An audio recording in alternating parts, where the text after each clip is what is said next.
A game changer is more than a player. They are leaders, visionaries, and pioneers redefining rugby in Asia. From inspiring leaders to administrators driving progress behind the scenes, women are transforming the game at every level. Match officials ensure fairness and integrity. Players push boundaries on the field. Medical professionals keep teams strong and healthy. Coaches craft winning strategies, And development coaches shape and grow the future of rugby. Together, we're breaking barriers, challenging norms, leaving a lasting legacy. One role, one try, one challenge, and one story at a time. and inspiring the next generation.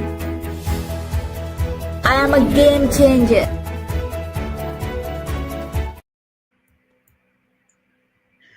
Hello, everyone. I'm Gayatri. Welcome to the podcast series of Game Changers, Women Rugby in Asia. I'm the coordinator for Game Changers, and today we are going to meet some incredible ladies and share some stories of them. So I would like to introduce our first guest, Chen Ke from China. Hello, everybody. Hi, Chen. Hi. How are you? I'm good, thank you.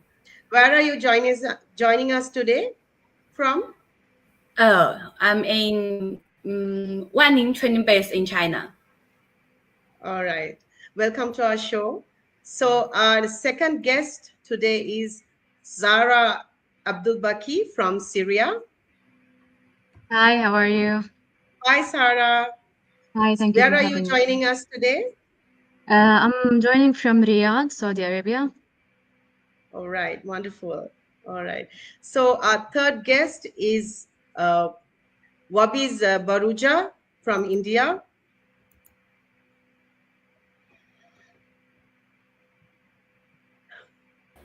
I knew I was going to do that. Hi. Hey, Wabiz. Hi, How guys. are you? Very What fine, about very you? fine. Where are you joining us today from? I'm at my hometown Pune, which is in a province of Maharashtra in India. Nice. So our fourth guest was actually Tanuja from Sri Lanka. So today she's unable to join us due to a family emergency. So we wish her all the very best with her emergency, and we are hopeful that she'll be able to join us in our future podcast series. Girls, I have some questions to ask you. So I will start from Chen Kei, China. Chen, are you ready? Yes. Right, great. Chen, tell us about you and your rugby journey. Okay, rugby journey. I started to play rugby since I was 15 years old. 1 year later, I was selected into our national team. After all these years, I played 3 Asian Games and win 2 gold medals. I also played Tokyo and the Paris Olympics. Our team got 7th and 6th. The most exciting is the Olympics is the most exciting thing in my life. Wonderful to hear that. So my next question is to Sarah. So tell us about you and your rugby journey. Well, yeah, I started my rugby journey 7 years ago. I started off as a player. I was the captain of the women's national team. Then I started my coaching journey. I coached also the national team in Syria, and I was the head of women's rugby development in Syria. I'm an Asia Rugby Unstoppable and World Rugby Leadership Scholarship recipient. I think that was 2021. And 1 year ago, I got lucky to join the staff in SARF, Saudi Arabia Rugby Federation. I'm a coach here and rugby development officer. Lovely. Thank you, Sarah. What about you, Wabiz? Tell us about you and your rugby journey. So I started playing rugby 15 years ago when I was 16, and obviously I started as a player, and uh, got an opportunity to play the Asian Games in 2010. That was my first, and I played many sevens and 15s international tournaments ever since. Then got roped into being World Rugby medical first aider. Then I took my level two in ICIR, and then I'm a World Rugby medical educator now. Uh, I also am a part of the Indian Rugby Union board, Indian Rugby Football Union's board currently, and also part of the Athletes Commission that is of the IRFU. Apart from that, I also do take up a little bit of coaching here and there within my reach, whatever little I can. I'm a physiotherapist by profession, and I'm still playing the sport of rugby. Recently, thanks to Asia Rugby, I also got a chance to wear the hat of a commentator. So this is I've explored a lot of hats in rugby in the past 15 years. You're more than a player. Yeah, right. All right. So it's so wonderful to have all of you in the podcast show today. Thank you for joining us. So my next question is to Chen. Chen, how was it playing in the Olympics? Tell us about it. Oh, it's fantastic. The stadium was fantastic, and in the Olympic Village, I can communicated with many world class athletes, and the love for sports by players all over the world is deeply touched me. And I'm also a experienced athlete who not easily getting nervous. But when I stand on the field, I can hear my heartbeat. I'm very excited and engaged. And play on the field with 80,000 people is an unforgivable experience in my life. All right.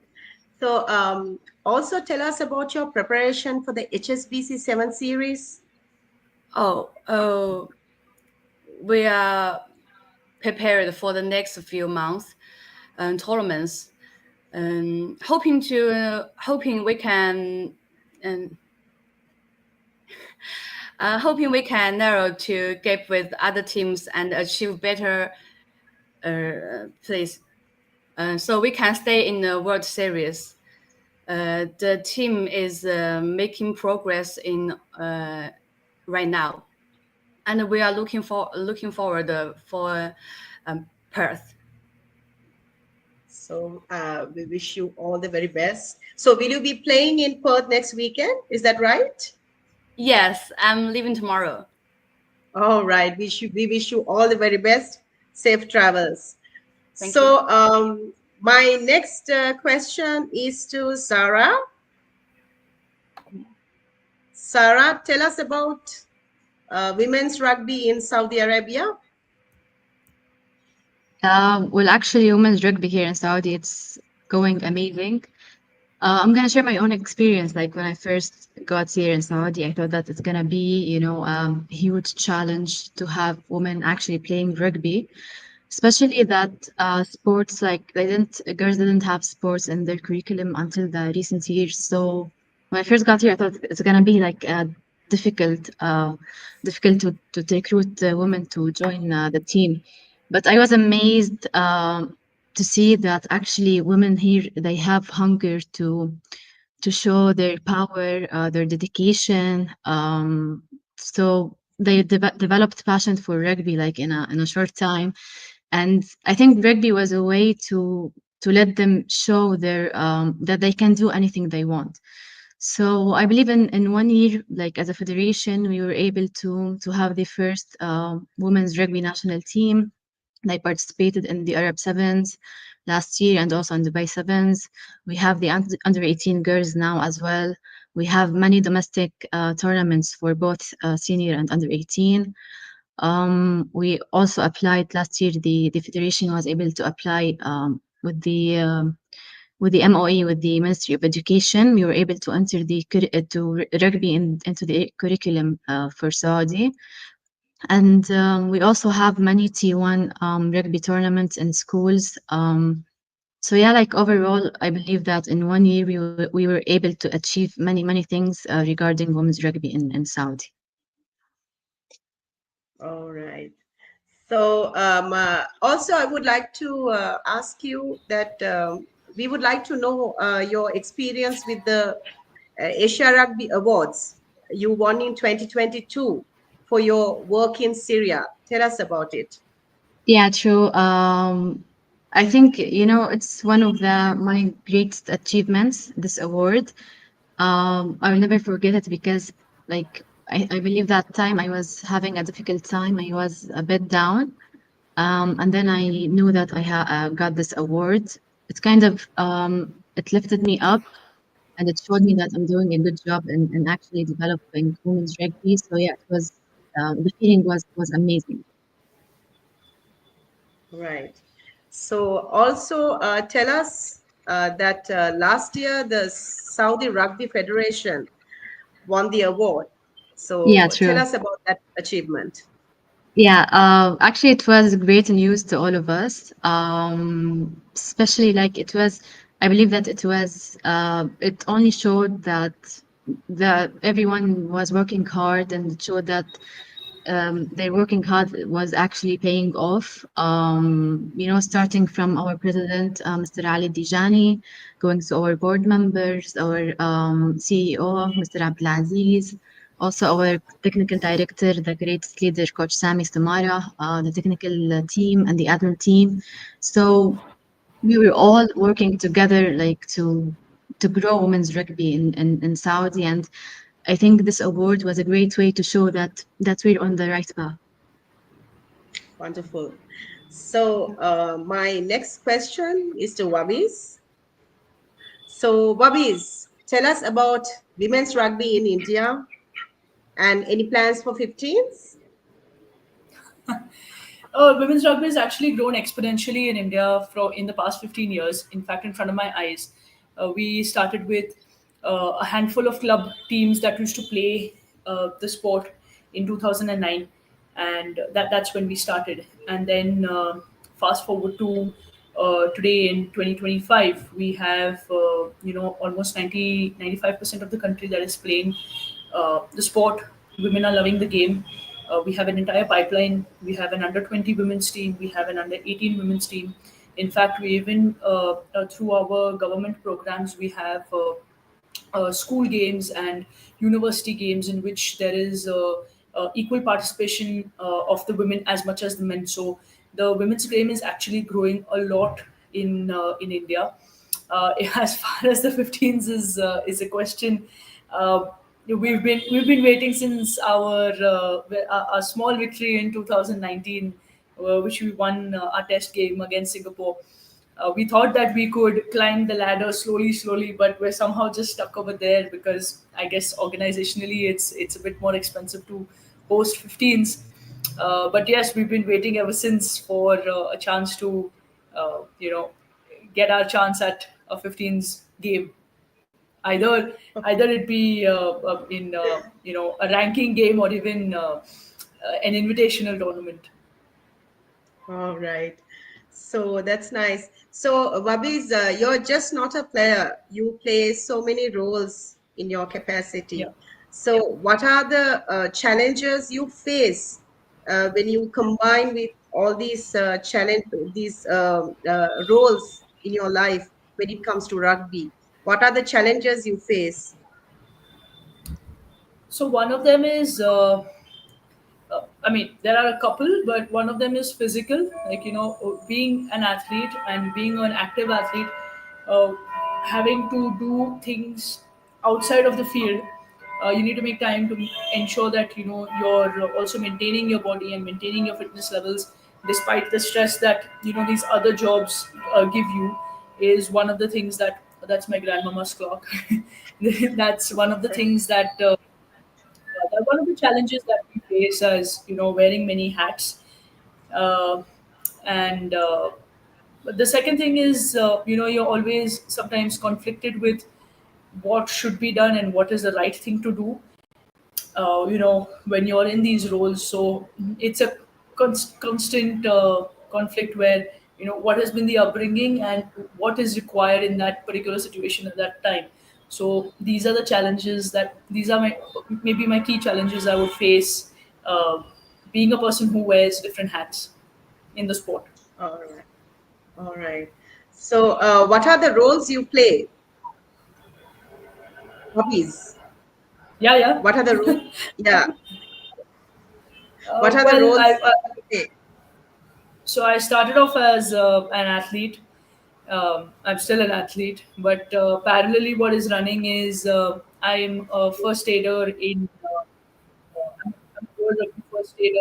I'm on my level two.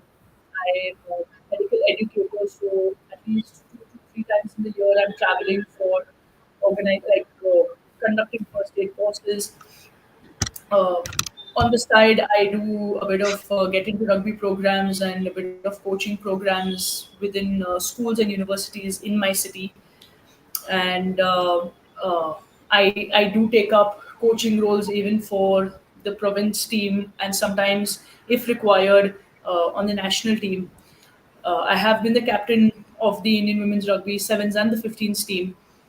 Like I said, I am the chairperson of our IRFU Athletes Commission. So I become a representative on of the Athletes Commission on the Indian Rugby Football Union's board. So I hold a say or a vote or a stake in the board as well. And I have also tried my hand locally at refereeing, so I've been a referee. And recently at the Nepal Asia Rugby, the Asia Rugby Trophy Sevens that was held at Nepal last year, I was also doing commentary for the tournament. So I play many roles as I go on with the years. So it's so wonderful to hear about it. And Chen Ki, I would like to also know what are the challenges that you face as a player? Me? I think it's injury and age. It's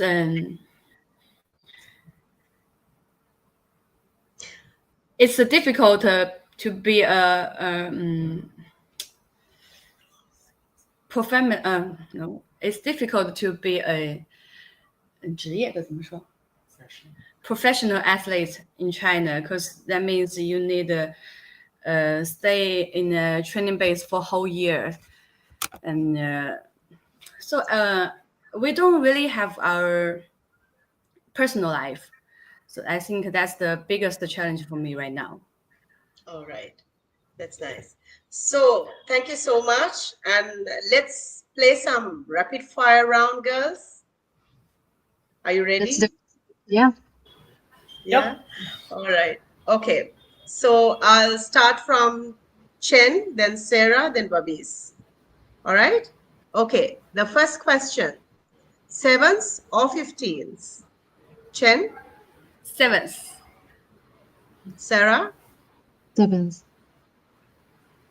Babis? Sevens, don't ask me. Sevens. All right. So favorite food: Chen, Hot. Sarah, Pasta. Babis, what about you? Biryani. Right. So, okay, spicy or not spicy? Spicy. Not spicy. Sarah?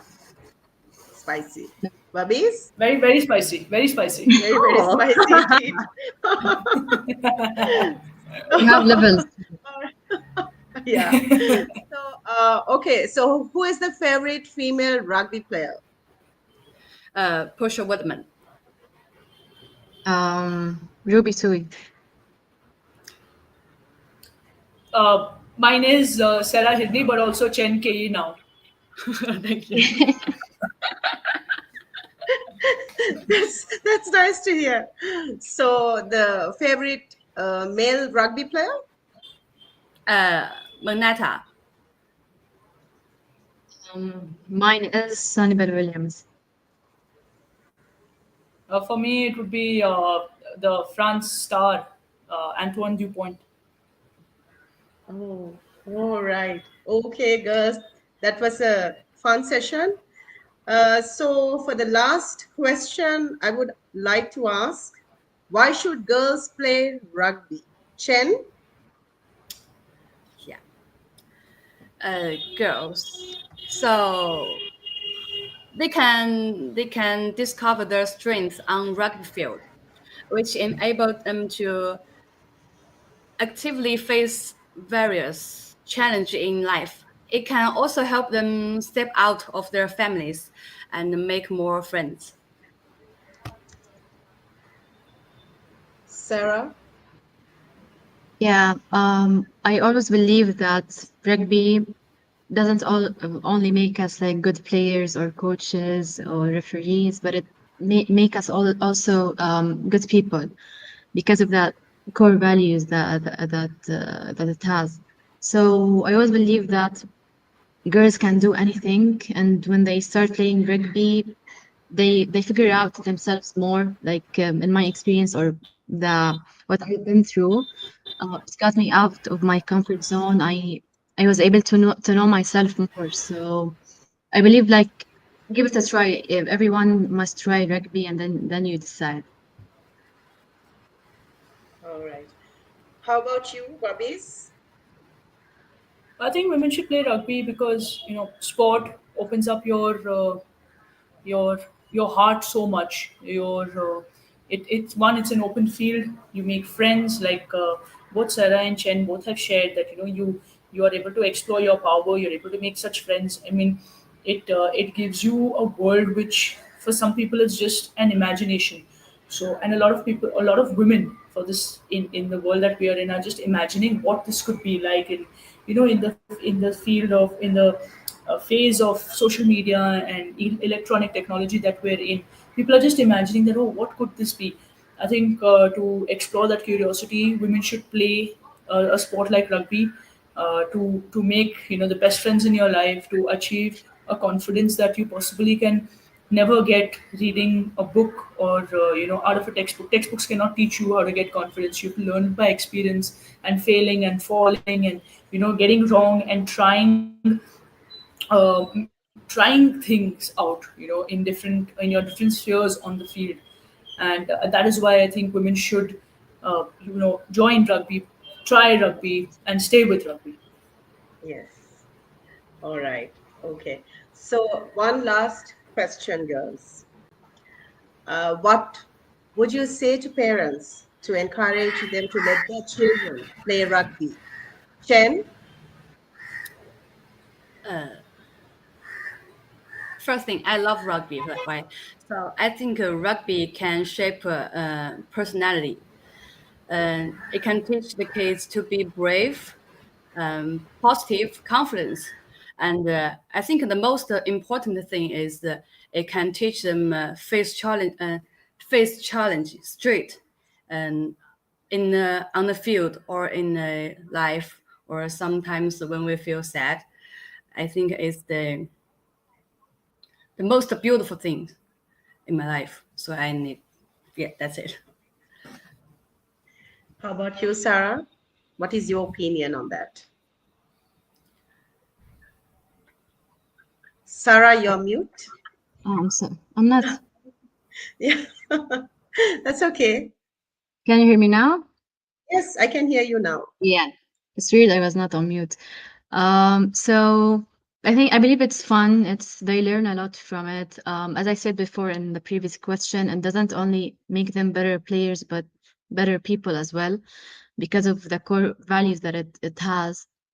So, like, I believe like parents should allow their daughters to experience new things, especially that rugby, it get them to make new friends, to meet new people. So yeah, that's it. Thank you. What about you, Babis? What do you think about it? So So I think that for instance, if I have to tell a parent that, if I have to convince a parent to have their child play rugby, I'd first ask them to, you know, go through and see so many profiles of so many women who have been change makers in the society, not only in sport but also in their own communities. And this has come through, has been able to happen through the sport of rugby. Rugby, yes, is a sport, and it teaches you a lot of values while you're playing the game. But it does so much for you off the field, in terms of your self-esteem, your confidence, the way you look at yourself in public. And I think women in today's day and age need that kind of uh, internal boost. It doesn't need to be an external validation, and only sport can do that for you. And the beauty of rugby is that, the contact element of the sport, and I think women really like to play contact sport because it gives them that place to express themselves, like Chen said. You can express your power on the field. So when we make a tackle and we see somebody actually falling backwards, we understand what we're capable of. For the person who's received the tackle and we fall, we have to get up to go back. And these things, again, you can't learn if you're not in sport, if you're not in a game like rugby. So I would tell parents that, if they'd like to see their child grow as a human being, they should just play rugby. It does not have to be professionally. It does not have to be to be able to wave their national flag, but just to be able to develop their personality and be change makers in society. All right. All right, girls. This was, I think, incredible and exciting and interesting episode. So thank you so much. I would like to thank all of you, Chen and Sarah, Rabis. Thank you for joining us today. And we hope to see you all in another episode of Game Changers. All the very best to you all. Thank Thank you. you. Thank you so much. Thanks, Gayatri, for that lovely A podcast. game changer is more than a player. They are leaders, visionaries, and pioneers redefining rugby in Asia. From inspiring leaders to administrators driving progress behind the scenes, women are transforming the game at every level. Match officials ensure fairness and integrity. Players push boundaries on the field. Medical professionals keep teams strong and healthy, Coaches craft winning strategies. and development coaches shape and grow the future of rugby.